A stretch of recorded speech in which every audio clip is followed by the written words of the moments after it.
Saludos oyentes de la noche de radio, gracias por escucharnos. Hoy es jueves, primer día de agosto del año 2024.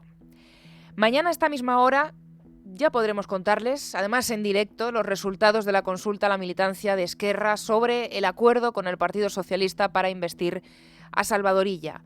Va a coincidir con el inicio de este programa cuando desde el Partido Separatista hagan públicos esos datos que van a despejar el futuro gobierno en esta comunidad. Y ya les avisamos que a esta hora los partidarios del no a Illa, los llamados críticos, hay dos corrientes, en una formación absolutamente troceada, es fácil, sí, perderse, las juventudes del partido y el conocido como colectivo del 1 de octubre, los dos son los que desde ayer están más movilizados para trasladar su rechazo a investir al líder del PSC. O los que más ruido hacen, como se suele decir también en estos casos, al menos ruido hacen. De modo que intuimos que el aspirante a candidato a la investidura, que es Salvador Illa, debe estar conteniendo bastante la respiración. Porque Pedro Sánchez se ha marchado de vacaciones asegurándole que está todo atado y resulta que ahora, además, donde se están levantando es en su propio partido, en el Partido Socialista. Por eso a ella no le hemos visto, ni le hemos escuchado desde el lunes, y veremos a ver si sale y si comparece finalmente tal y como ha anunciado este sábado. En Esquerra, o bueno, los próximos a lo que ha dictado la amnistiada Marta Rovira, es tal la desesperación por la sensación de no tener el control de las bases que hoy ella misma se ha ido a Catalunya Radio a prometer a los escépticos que si Sánchez trata de engañarles sobre el asunto de la financiación, que no se preocupen, que ellos cuentan con un as en la manga. També tenim plans B de com podem implementar aquest acord. Tenemos un plan B, tenemos todo preparado. Sobre la taula, tenemos varias opciones les portarem a terme sobre la mesa, si es produeix el fet. Pero ya cuando llegue el momento las haremos saber y las pondremos en práctica. Es decir, que si el trámite parlamentario para la reforma de la ley orgánica del sistema de financiación no sale adelante, que tienen un plan B, ha dicho Rovira. ¿Cuál? Eso es lo que no ha explicado. Pero por si acaso, lo que sí se ha apresurado a hacer la de Esquerra es decirle a Puigdemont que, entre tanto, mejor que no aparezca por Cataluña, que se quede en Waterloo, o donde resida ahora, porque para la causa separatista, para la de Esquerra, es mejor que se mantenga lejos. Quin sentit polític té que el detinguin en ¿Qué sentido político tiene que le detengan ahora mismo después de batallar tanto desde el exilio para evitar precisamente esa detención? ¿Por qué se tiene que dejar detener? ¿En qué consiste entonces la lucha, dice ella, que hemos hecho juntos? ¿Por qué se tiene ahora que dejar detener? No es el momento para Esquerra. A las bases de Esquerra, contrarias a investir a Illa, otra de las cosas que no les acaba de convencer es por qué desde el Partido Socialista siguen sin explicar públicamente en qué consiste ese acuerdo. Más allá de escuchar ayer a Pedro Sánchez decir que está feliz y que está contento, ¿qué pasa con esas 25 páginas que ha difundido Esquerra y que no llevan la firma del Partido Socialista? ¿Dónde está María Jesús Montero? ¿Dónde está la ministra de Hacienda, vicepresidenta del Gobierno y vicesecretaria del partido, que no dice nada de este acuerdo? Ni como ministra, ni como número 2 del PSOE. No la hemos escuchado desde el lunes y en Esquerra los críticos esperan con especial interés sus declaraciones, su pronunciamiento, porque tendrá que decir que ahora sí es partidaria de aceptar lo que hace 15 días dijo que jamás haría. Lo que hace unas cuantas semanas era de dudosa constitucionalidad para el gobierno, porque ni siquiera estaba recogido en el estatut, y que ahora, para el presidente al menos, según nos dijo ayer, es una magnífica noticia para Cataluña y para España. Además es que María Jesús Montero, junto al ministro Félix Bolaños, son los dos los encargados de llevar las negociaciones todo este tiempo, con el separatismo. Sospechoso también que al ministro Bolaños, que debe estar, claro, a otras cosas, no le hayamos escuchado. Hoy nos hemos tenido que conformar con la ministra designada para defender el nuevo posicionamiento, porque en el gobierno se han marchado de vacaciones y de los 22 ministros, pues hoy solo en agenda 2 con actos. Margarita Robles y Ana Redondo, la titular de Igualdad. Y a Ana Redondo es a la que hemos escuchado sobre este asunto.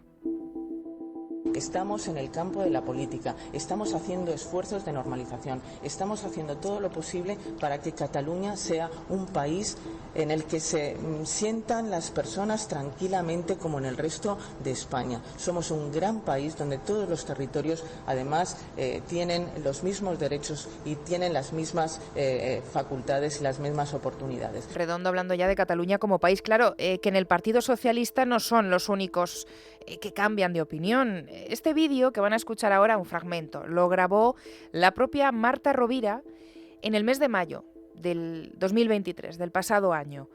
Hablaba también sobre el PSC, en este caso sobre si hacer alcalde a Jaume Collboni en Barcelona. Votar socialistas hoy es defensar un país que no Votar funciona. socialistas hoy es votar un país que no funciona, obsoleto, un país que deciden las élites políticas y económicas a 700 kilómetros de Cataluña. Y estamos cansados. Esto decía Marta Rovira, todavía fugada, claro, en ese momento, sobre el PSC hace exactamente un año. Les decíamos al comienzo que las bases de Esquerra en realidad no son el único obstáculo para investir a ella a cambio de sacar a Cataluña del régimen común. 8.500, por cierto, son los que van a votar mañana desde las 10 de la mañana hasta las 7 de la tarde. A medida que avanzan las horas, son más los varones territoriales que han decidido hacer como Paje, sacar la rosa para plantarse ante esta nueva cesión al independentismo. Hasta el punto de que esta mañana el líder de los socialistas extremeños, que es Miguel Ángel Gallardo, le ha pedido a Pedro Sánchez que convoque el Consejo de Política Federal del partido, es decir, al órgano del partido donde sí están representados todos los secretarios generales de las diferentes comunidades autónomas. No como en la Ejecutiva, que es el único órgano que ha valorado el acuerdo de soberanía fiscal con Esquerra. Y por si había alguna duda, el propio Gallardo también ha confirmado que, a fecha de hoy, es decir, 3 días después de haber rubricado ese pacto, la dirección del Partido Socialista ni siquiera les ha remitido a las federaciones territoriales el documento oficial que contiene las líneas generales de lo que se le va a entregar al independentismo. Propongo a nuestro secretario general, Pedro Sánchez, que convoque el Consejo Política Federal, en el que estamos representados todos los secretarios y las secretarias generales de las diferentes comunidades autónomas, para que, al igual que hicimos en Granada en 2013 y posteriormente en Barcelona, tengamos la oportunidad de dialogar y definir nuestra postura en lo que creo, además, que es un tema tan trascendente como es la financiación autonómica. Hay que decir que esta convocatoria ya ha sido respaldada también por el presidente de Castilla-La Mancha, por Emiliano García Paje y también por el socialista aragonés Javier Lambán. El otro varón, en este caso presidente, a quien desde el lunes pues tampoco hemos escuchado, es al asturiano Adrián Barbón. Ayer nos adelantó en este programa Rubén Fernández que mañana será cuando comparezca en rueda de prensa para hacer pública su postura. Aunque hoy ya su consejero de Hacienda se ha anticipado y ha expresado que se van a oponer a entregar también al separatismo un privilegio que perjudicaría, y mucho es lo que señalan también desde Asturias, al resto de comunidades. Guillermo Peláez. Quiero reiterar la posición del Principado de Asturias, que es clara y nítida a este respecto, siempre ha sido la misma, y es que rechazamos que cualquier comunidad autónoma salga del régimen común de financiación a través de un concierto fiscal. Hay que entender que un concierto fiscal supone una merma de los recursos del Estado. Va más allá del debate de la financiación autonómica y afecta al debate de la financiación del Estado en su conjunto. Eso conduciría a la ruptura del régimen común de financiación y, por tanto, supondría irse a un escenario donde únicamente se tenga en cuenta la capacidad fiscal de los territorios. Y esto supondría no ya un límite, sino la ruptura total del principio de solidaridad y caminar hacia un sistema donde los que pagan impuestos son los territorios y no las personas, y eso perjudicaría notablemente a las comunidades autónomas con menor capacidad fiscal. Y no deja de ser curioso que los propios dirigentes socialistas, en este caso varones territoriales, sean ellos los que tengan que pedir, que salir públicamente a pedir al líder de su partido un cónclave para poder ser escuchados, cuando ayer mismo, el presidente del gobierno nos dijo esto.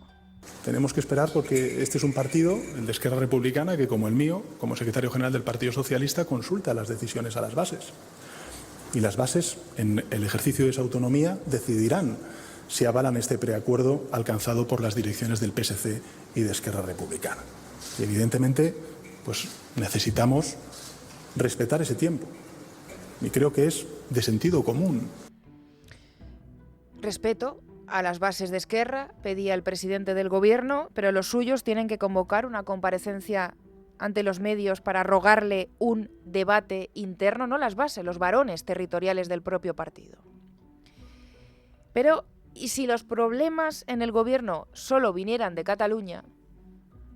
La cosa no acaba aquí. Ayer ya se lo recordamos, hoy 1 de agosto había un importante interrogatorio relacionado con el caso Begoña Gómez. Hoy tenemos novedades importantes porque hoy sí ha declarado ante el juez, esta vez ya en calidad de investigado, el empresario Juan Carlos Barrabés. Además, hoy hemos sabido que ya se está tramitando la querella de Pedro Sánchez contra el juez Peinado por prevaricación. Que se esté tramitando la querella, abrimos paréntesis, no quiere decir que haya sido admitida a trámite. Lo que ha hecho el Superior de Justicia de Madrid es registrarla y numerarla, además de designar el magistrado ponente, que va a ser realmente el encargado de decidir si se admite o no se admite a trámite. Y a lo mejor le suena el nombre del ponente, Francisco José Goyena, juez del Tribunal Superior de Justicia de Madrid, que hace solamente 15 días, el pasado día 15 de julio, elevó al Tribunal Supremo la causa por revelación de secretos contra el fiscal general del Estado, contra Álvaro García Ortiz. Bueno, pues este juez va a ser el que decida si la querella del presidente del Gobierno contra el juez Peinado sigue adelante o si se archiva. Y como el mes de agosto es inhábil a efectos procesales, bueno, pues el magistrado no tendrá más remedio que pronunciarse ya a partir del mes de septiembre. Volviendo a la declaración de Barrabés, hoy ha vuelto a ser interrogado por el juez Peinado, también ha sido por videoconferencia, 15 días después de que prestara declaración como testigo y 11 desde que el juez decidiera cambiar su condición a la de investigado. En la primera declaración, Barrabés fue cuando reconoce en sede judicial que había ido al Palacio de la Moncloa en múltiples ocasiones, hasta 8. Llegó incluso a decir, invitado por Begoña Gómez, y que en al menos 2, en esas reuniones participó el presidente del Gobierno. Como sus respuestas fueron muy vagas, sin entrar en detalle, el juez decide volverle a citar ya como investigado. Saben ustedes que, bueno, pues recurrió al no estoy en mi despacho y no tengo a mano la agenda, no le puedo acotar un poquito más las fechas en las que se produjeron esos encuentros. Bueno, ¿qué es lo que ha dicho hoy? Pues hoy lo que ha dicho es que efectivamente se reunió con la mujer de Pedro Sánchez en el Palacio de la Moncloa y que también lo hizo en la sede de Guacalúa, la filial de Globalia. Y que se vio, sí, con el presidente del Gobierno, con Pedro Sánchez, pero que lo hizo a solas, en el Palacio de la Moncloa, en su condición de empresario experto en innovación. Es decir, que en ese encuentro, a solas, con Sánchez, no estaba Begoña Gómez. Eso lo ha dicho hoy, no en su primera declaración. Lo que no sabemos, porque toda la información que conocemos pues, es la información, se imaginarán, que han ido difundiendo las partes, lo que no sabemos es si hoy ha confirmado un único encuentro con Sánchez o si ha hablado de más. La primera vez fueron 2. Y hay que tener en cuenta que estas declaraciones de Barrabés se han producido a preguntas de su abogado. No ha querido responder a las que le hacían las partes de las acusaciones y además, pues en su condición de imputado no está obligado a declarar contra sí mismo, de modo que nos quedaremos con la duda. Teniendo en cuenta esto, nos resulta muy pertinente rescatar lo que dijo el propio abogado de Begoña Gómez, Antonio Camacho, después de que Barrabés le contase al juez que se había visto en al menos 2 ocasiones con Sánchez en el Palacio de la Moncloa y en ese momento además habría estado presente Begoña Gómez. Probablemente haya que explicarlo. Mi representada vive en el Palacio de la Moncloa y trabaja en el Palacio de la Moncloa, porque allí tiene un despacho. Lo que vino a contar es que en una de las ocasiones en que este señor estaba reunido con Begoña Gómez, tuvo un contacto concreto con el presidente del gobierno en donde hablaron de innovación y que fue muy breve. Yo el otro día estaba reunido con mi cliente en el Palacio de la Moncloa porque ella vive y trabaja allí y en un determinado momento se abrió la puerta y apareció el presidente del gobierno. ¿Es algo similar? Camacho lo justificó diciendo que Barrabés tuvo un contacto con Sánchez porque el presidente aparece una de las veces en las que Begoña Gómez estaba reunido con él. Pero es que hoy lo que ha dicho Barrabés es que él se vio a solas con Pedro Sánchez. Recuerden también que fue la portavoz del gobierno, Pilar Alegría, unos días antes de escuchar al abogado Antonio Camacho, la que dijo que Sánchez es que se reúne con muchos empresarios y que su agenda no es secreta. La pregunta fue en calidad de qué participaba Begoña Gómez en esos encuentros y la ministra portavoz en ningún momento desmintió la presencia de la mujer del presidente. Además de confirmar la reunión, ¿qué más ha dicho Barrabés a preguntas de su abogado defensor? Bueno, pues lo que le ha interesado resaltar hoy es que el primer gran contrato público lo obtuvo del Ayuntamiento de Madrid, que las cartas de recomendación de Begoña Gómez no eran para su empresa, sino para el programa que ésta ofrecía, y que él no se encarga de decidir a qué concurso se presenta, que para eso ya tiene un equipo de profesionales que son los que lo hacen por él. Escuchen lo que a propósito de todo esto decía a la salida de los juzgados Marta Castro, la letrada de Vox, una de las acusaciones personadas. Ha sido muy importante porque ha dado más detalle, ha recordado mucho más, ha declarado solo a preguntas de su abogado. Y creemos que ese detalle, que aunque está bajo el derecho a no declarar la verdad, porque puede ser que haya mentido, faltan fechas y demás cuestiones, creo que ha sido muy relevante para la continuación de esta investigación. Vox se querelló ayer contra Pedro Sánchez, el ministro de Justicia, Félix Bolaños, y David Vilas, que es el abogado general del Estado, y hoy su presidente, Santiago Abascal, no ha descartado también pedir la imputación del presidente del Gobierno. Salvo sorpresas, la próxima cita judicial del caso Begoña Gómez será el 26 de agosto, con la declaración de los dos nuevos testigos, Luis Miguel Cortés, el CEO de Innova Next, consultora de Barrabés, que empezó a recibir adjudicaciones públicas desde la llegada de Sánchez a Moncloa, y Leticia Loufer, trabajadora de Guacalúa, filial de Globalia, y la persona que dijo en sede parlamentaria que no pondría la mano en el fuego por Begoña Gómez. Así están las cosas este jueves 1 de agosto. Terreno pantanoso para el presidente del Gobierno, no solamente en los tribunales, porque estamos pendientes también de la parte política. Importantísimo, la decisión que mañana vaya a tomar el Partido Separatista de Esquerra respecto a la investidura de Salvador Illa.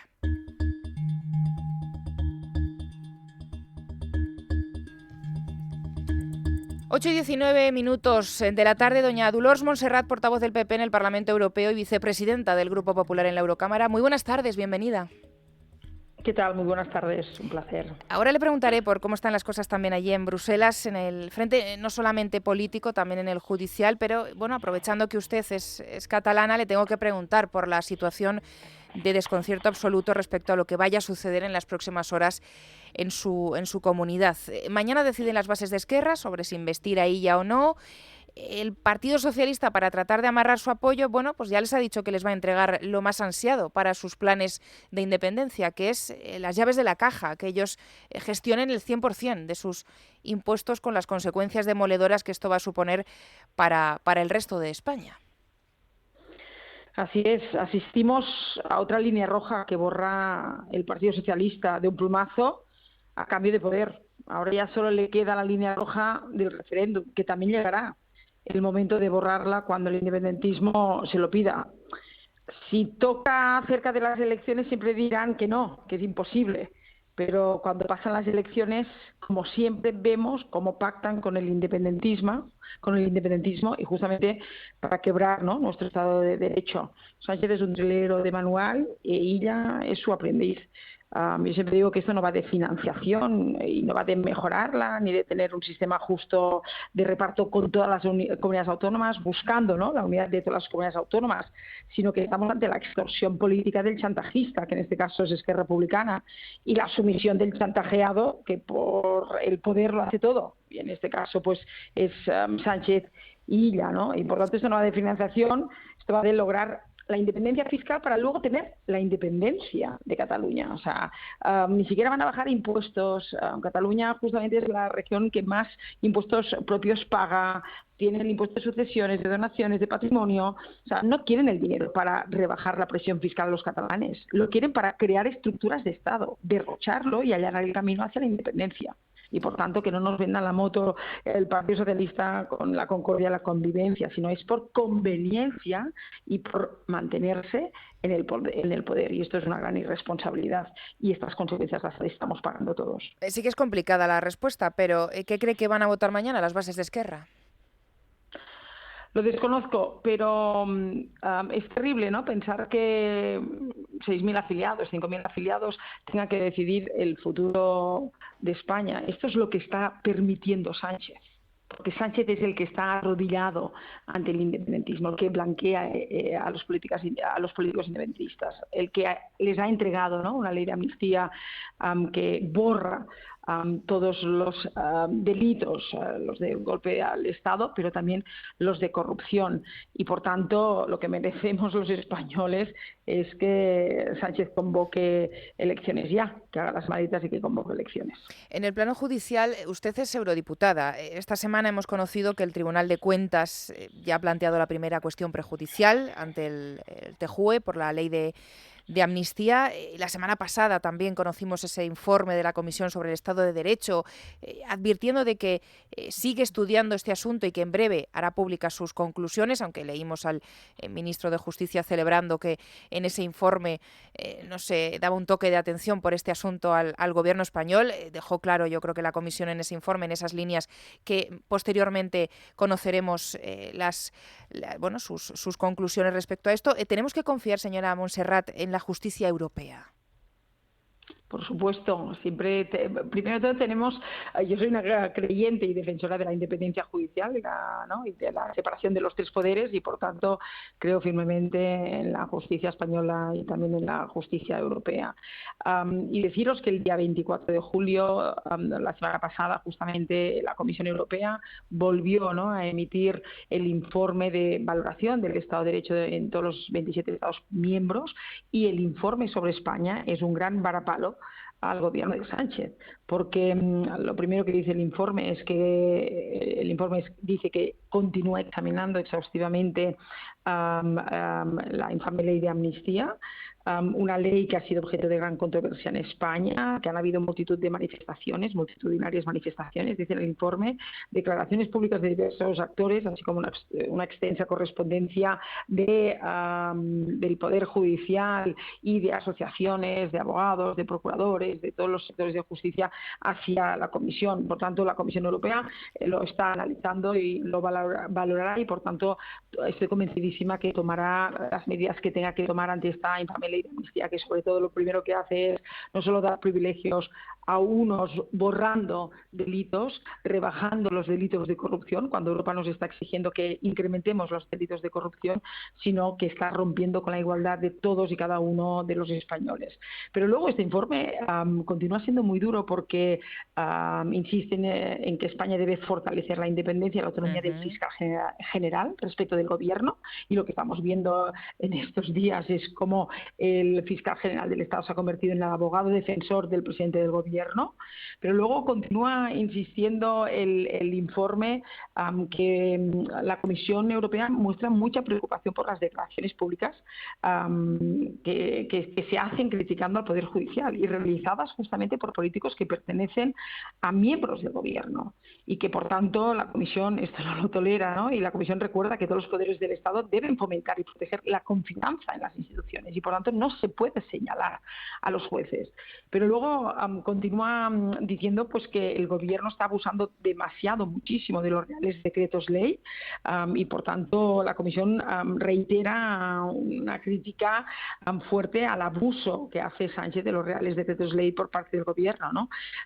Y que claro, lo que está haciendo es malmetiendo, ¿no?, contra la soberanía nacional que recae en el Congreso de los Diputados. Y sobre todo también la Comisión muy preocupada y toma nota de la preocupación sobre el uso partidista de los medios públicos y recoge en el propio informe el nombramiento de la nueva presidenta interina de Radio y Televisión Española, ¿no? Y incluso llega a decir el informe que la independencia de los medios de comunicación públicos en España se encuentra en alto riesgo. Esto lo pone en el informe. Por lo tanto, de los 4 últimos informes que ha hecho la Comisión Europea, uno por año, ¿no?, del Estado de Derecho, me atrevo a decir que este es el informe más duro contra el gobierno de Sánchez, donde detalla clarísimamente en cada uno de los puntos donde infringe, ¿no?, el gobierno de España el Estado de Derecho. Por tanto, nosotros le hemos pedido a la Comisión, cuando compareció el pasado 24 de julio, que presentó el informe al comisario Reinders, yo misma le exigía al comisario Reinders que tenemos el informe encima de la mesa, pues por tanto que actúen, ¿no?, y que defiendan en España el Estado de Derecho y que hagan cumplir este informe al Gobierno de España. Usted que está por allí, no sé si más o menos fecha aproximada, ¿en qué momento vamos a conocer las conclusiones de la Comisión respecto a la ley de amnistía? Si hay alguna fecha aproximada o un calendario próximo. Bueno, lo desconocemos a día de hoy. O sea, como saben, hemos tenido elecciones el primer domingo de mes de junio, y ahora se ha constituido lo que es la mesa del Parlamento Europeo, y en septiembre ya es cuando se ha elegido también la presidenta de la Comisión, y ahora en septiembre es cuando se constituye el nuevo gobierno de Europa, es decir, cuando se nombran a los nuevos comisarios. Por tanto, yo creo, y nosotros vamos a insistir, porque yo lo quiero dejar bien claro, ¿no?, que el Partido Popular Español en Europa vamos a continuar siendo, ¿no?, la voz de todos los españoles, la voz de la defensa del Estado de Derecho en Europa, de que vamos a continuar exigiendo, ¿no?, a la Comisión pues que actúe ante esta infame ley de amnistía y que actúe ante todas las vulneraciones al Estado de Derecho que la propia Comisión ha establecido en su propio informe, ¿no? Y por tanto espero y deseo, y así lo vamos a exigir, que en septiembre, cuando ya esté constituido el nuevo gobierno europeo, ¿no?, los nuevos comisarios, podamos ver luz a un informe de la Comisión, pues evaluando, ¿no?, exigiendo. Y muy esperado, con el Estado de Derecho. Sí, le pregunto. Y no vamos a parar de exigirlo. Le pregunto en último lugar, señora Montserrat, por la situación en Venezuela. Hasta ahora, 4 días después del fraude electoral de Maduro, han sido asesinadas ya en las calles 17 personas que sepamos. Van ya más de 1000 detenciones. Y en nuestro país el presidente del gobierno dice que hay que tener calma y esperó a reaccionar ayer, y también el ministro de Asuntos Exteriores, y también es pública y notoria la opinión del propio Josep Borrell. ¿La Unión Europea ha tirado la toalla? No, porque nosotros durante estos 5 años últimos de la última legislatura, ¿no?, y ahora, ¿no?, en el inicio de esta nueva legislatura, pues hemos sido los portavoces, el Partido Popular en Europa, de denunciar constantemente los atropellos de Maduro a los derechos humanos y a la libertad. Hemos exigido la liberación del encarcelamiento de opositores durante los últimos años, la persecución que sufren. Hemos exigido mantener las sanciones a Maduro y a su entorno, y ahora vamos a continuar con más firmeza. Y por eso pedimos que la Unión Europea se plante cada día ante la escalada represiva, ¿no?, del régimen chavista de Maduro, que se liberen las personas detenidas por denunciar el fraude electoral y que se reconozca a Edmundo como ganador de las elecciones. Y por tanto, que condenemos, ¿no?, o sea, que la Unión Europea condene, ¿no?, la escalada represiva de la tiranía de Maduro. Y por ello nosotros hemos exigido ya 2 cosas, ¿no? La primera, comparecencia de Zapatero en la Comisión de Exteriores del Parlamento Europeo, porque debe explicar su aval al régimen de Maduro y su aval al fraude electoral, y por lo tanto nosotros iremos hasta el final con la verdad y con la libertad del pueblo de Venezuela. Y lo segundo, hoy hemos visto como la Organización de los Estados Americanos, el presidente Luis Almagro ha anunciado que solicitará a la Corte Penal Internacional que ordene el arresto de Maduro, ¿no?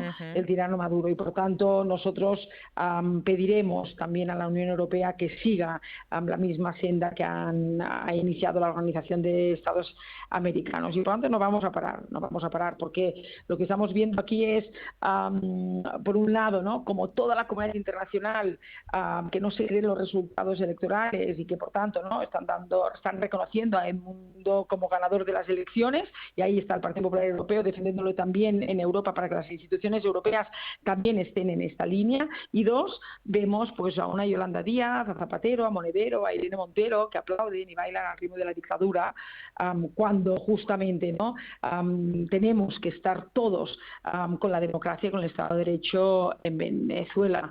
Y por ello, ¿no?, vamos a exigir pues que comparezca Zapatero en Europa, y Borrell tiene que exigirlo, debe explicarnos, Zapatero sobre todo debe explicarnos su aval al tirano Maduro y su silencio, ¿no?, ante el fraude electoral. Y no vamos a reconocer ningún resultado mientras no se examinen las actas con total transparencia. Por tanto, desde aquí les quiero decir también a todos los venezolanos que nos puedan escuchar que vamos a continuar siendo su voz en el Parlamento Europeo y en las instituciones europeas para defender siempre la democracia y su libertad. Claro que sí, con el pueblo venezolano. Muchísimas gracias, señora Dolors Montserrat, portavoz del PP en el Parlamento Europeo y vicepresidenta del Grupo Popular en la Eurocámara. Gracias por atender la llamada de este programa. Un saludo, buenas tardes. Muchísimas gracias, un placer. Y ustedes no se muevan, 8:31 de la tarde, que hacemos un pequeño descanso y volvemos actualizando las noticias de este jueves.